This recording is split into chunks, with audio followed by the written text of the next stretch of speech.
সরাসরি জানাজার নামাজ আদায় করে দেখাবো ইনশাআল্লাহ। জানাজার নামাজ ফরজে কিফায়া, 4 তাকবীরে আদায় করতে হয়। সর্বপ্রথম হচ্ছে নিয়ত। আমরা তো এখানে আসছি জানাজার নামাজ আদায় করার জন্য, এটাই আমাদের অন্তরে নিয়ত হয়ে গেছে, মুখে উচ্চারণ করে নিয়ত করার কোনো প্রয়োজন নেই।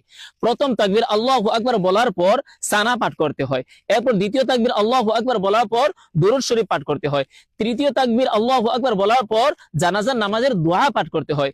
চতুর্থ তাকবীর আল্লাহু আকবার বলার পর ডানে বামে সালাম ফিরিয়ে নিলেই জানাজার নামাজ হয়ে যাবে। তো আমরা এখন জানাজার নামাজ সরাসরি আদায় করব, আপনারা দেখতে থাকুন।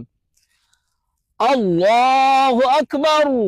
سبحانك اللهم وبحمدك وتبارك اسمك وتعالى جدك وجل ثناؤك ولا إله غيرك.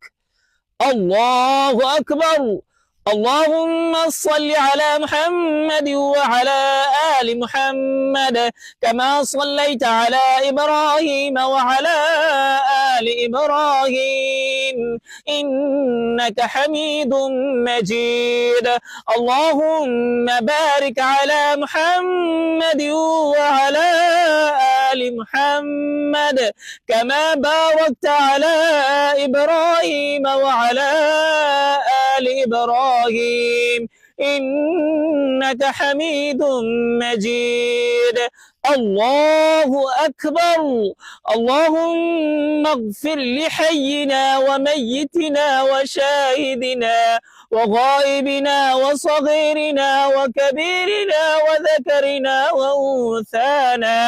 اللهم من أحييته منا فأحيه على الإسلام ومن توفيته منا فتوفه على الإيمان. الله أكبر. السلام عليكم ورحمة الله. আসসালামু আলাইকুম ওয়া রাহমাতুল্লাহ।